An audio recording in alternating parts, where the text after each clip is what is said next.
السلام علیکم۔ ویڈیو اچھی لگے تو لائک ناظرین، آج شیئر کی اس کمنٹ ویڈیو میں ضرور ہم کرا، آپ کو بتائیں شکریہ۔ گے کہ حضرت امام حسین علیہ السلام نے جس شیر کو پالا تھا وہ شیر ابو الحارث کہاں سے آیا تھا، اور بچپن میں آزاد کیا ہوا وہ شیر اس طرح 10 محرم کو امام حسین علیہ السلام کی شہادت کے بعد پہنچا، اور اس کے بعد فوج یزید کے ساتھ اس نے کیا کیا۔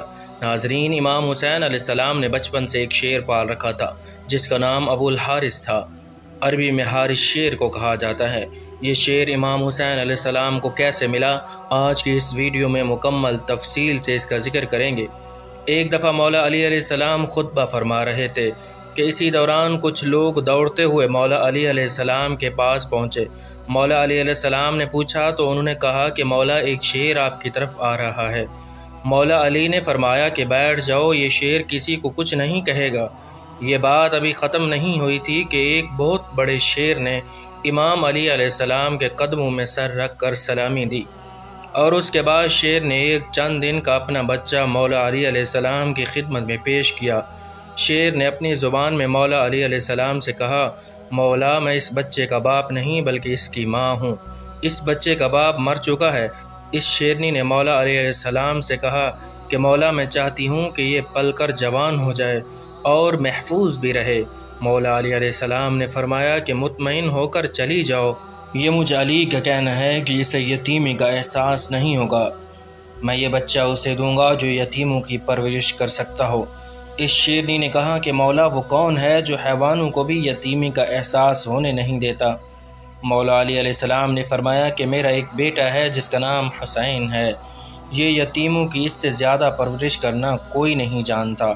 مولا علی علیہ السلام نے فرمایا کہ اے حسین، یہ شیر کے بچے کو تم لے جاؤ۔ امام حسین علیہ السلام نے اس چند دن کے بچے کو اٹھایا اور سر پر شفقت سے ہاتھ پھیرا اور فرمایا کہ آج سے اس کا نام ابو الحارث ہے۔ ابو الحارث کی بچپن سے ہی امام حسین علیہ السلام سے دوستی ہو گئی، وہ ہر جگہ پر امام حسین علیہ السلام کے ساتھ رہتا تھا۔ اس شیر کو امام حسین علیہ السلام سے انتہائی محبت اور عقیدت تھی۔ جب یہ شیر بڑا ہو گیا تو کچھ لوگ مولا علی علیہ السلام کے پاس آئے اور کہنے لگے، یا علی، اب شیر بڑا ہو گیا ہے، ہمیں اس سے خوف آتا ہے کہ کہیں یہ ہمیں نقصان نہ پہنچا دے۔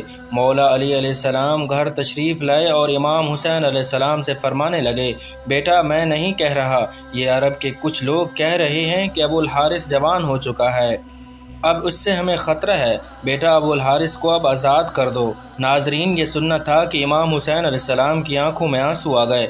مولا علی علیہ السلام کو دیکھ کر مسکرائے اور پیار سے اپنے بابا کے گلے لگ گئے۔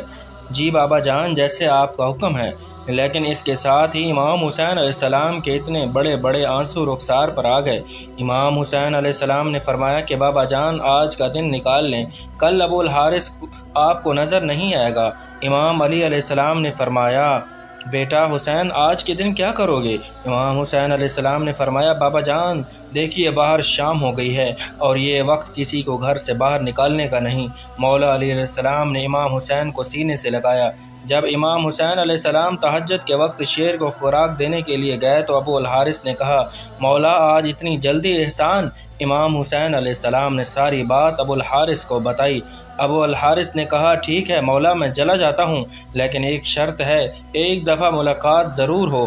روایت میں ہے کہ امام حسین علیہ السلام نے فرمایا کہ تاریخ یاد رکھنا، 10 محرم الحرام 61 ہجری، میدان کربلا کے ٹیلے کے پاس سے تمہیں ایک آواز آئے گی، بس اس آواز پر چلے آنا، مجھ سے ملاقات ہو جائے گی۔ ابو الحارث نے کہا، مولا، آواز کون دے گا؟ آپ؟ تو آپ نے فرمایا نہیں۔ ابو الحارث نے کہا، آپ کے بھائی عباس؟ آپ نے فرمایا نہیں۔ تو پھر امام حسین علیہ السلام روئے اور فرمایا، میری 4 سال کی بیٹی سکینہ تمہیں آواز دے گی، یا پھر ہماری اماں فضا تمہیں آواز دے گی۔ آج بھی کربلا معلیٰ میں موجود ہے جہاں کھڑے ہو کر بی بی فضا نے ابو الحارث کو آواز دی تھی۔ امام حسین علیہ السلام نے جب ابو الحارث کو آزاد کیا تو انہوں نے فرمایا کہ ابو الحارث، تو ملک عراق چلے جاؤ، وہاں پر نینوا کا ایک جنگل ہے، اس جنگل کا بادشاہ شیر مر چکا ہے، تم وہاں چلے جاؤ اور وہاں پر جا کر بادشاہی کرو۔ یوں امام حسین علیہ السلام کا حکم مان کر ابو الحارث مدینہ سے چلا گیا۔ وہ عاشورہ کی شام تھی کہ جب امام حسین علیہ السلام شہید ہوئے، تو امام حسین علیہ السلام کی شہادت کے بعد عمر بن سعد کا حکم تھا کہ امام حسین علیہ السلام کی لاش پر گھوڑے دوڑائے جائیں اور لاش مبارک کو پامال کر دیا جائے۔ یہ آواز سن کر اہل حرم میں قیامت برپا ہو گئی۔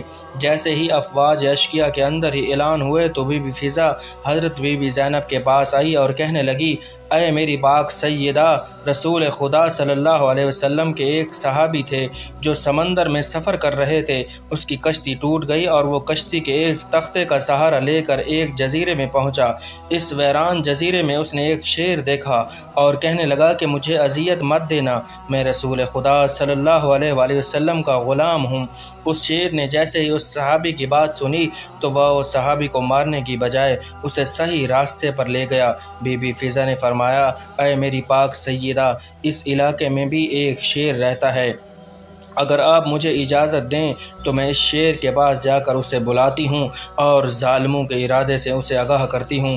جناب فضا جنگل کی طرف جانے لگی اور انہوں نے ابو الحارث کہہ کر شیر کو صدا دی۔ جیسے ہی بی بی فضا کی آواز بلند ہونے لگی تو شیر چند ہی منٹوں میں ان کے پاس پہنچ گیا۔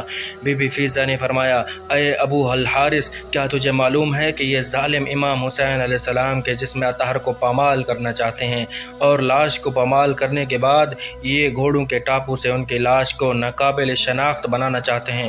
ابو الحارث بی بی فضا کے ساتھ آ گیا اور وہاں پر پہنچ کر امام حسین علیہ السلام کے لاش کے پاس بیٹھ گیا، اور ناظرین مقتل کی کتابوں میں ہے کہ شیر ابو الحارث نے امام حسین علیہ السلام کے خون سے اپنی پیشانی رنگی تھی، یعنی کہ جب لوگ گھوڑوں پر سوار ہو کر امام حسین علیہ السلام کی لاش کو پامال کرنے کے لیے آئے تو دیکھا کہ ایک شیر موجود ہے۔ گھوڑے وہاں پر نہ ٹھہر سکے اور بے قابو ہو کر بھاگ نکلے۔ سواروں نے بھی پلٹ کر نہ دیکھا۔ جب اس واقعے کی خبر عمر بن سعد کو ملی تو وہ کہنے لگا کہ اس کو کسی پر زہر نہ کرنا، یہ ایک فتنہ ہے۔ ناظرین، جب فضا سلام اللہ علیہا نے شیر کے آنے کی خبر جناب زینب پاک سلام اللہ علیہا کو سنائی تو اس طرح لاش اطہر پامال ہونے سے محفوظ رہی۔ کچھ لوگوں نے روایت کی ہے کہ بی بی فضا نے شیر کو ابو الحارث کو امام حسین علیہ السلام کا لاشا ڈھونڈنے کے لیے بلایا تھا، جو کہ یزیدی فوج نے لاش اقدس پہ گھوڑے دوڑا کر پامال کر دیا تھا، اور وہ گھوڑے آباد جا کے نام سے مشہور تھے، جنہوں نے اپنے ٹاپو سے نبی کے نواسے امام حسین علیہ السلام کا جسم رون ڈالا تھا۔ امید کرتے ہیں کہ آپ کو آج کی ہماری ویڈیو ضرور پسند آئی ہوگی۔ کمنٹ باکس میں اپنے خیالات کا اظہار ضرور کیجیے گا اور لبیک یا حسین ایک دفعہ ضرور لکھیے گا۔ مزید اچھی ویڈیو دیکھنے کے لیے ہمارا چینل سبسکرائب کریں۔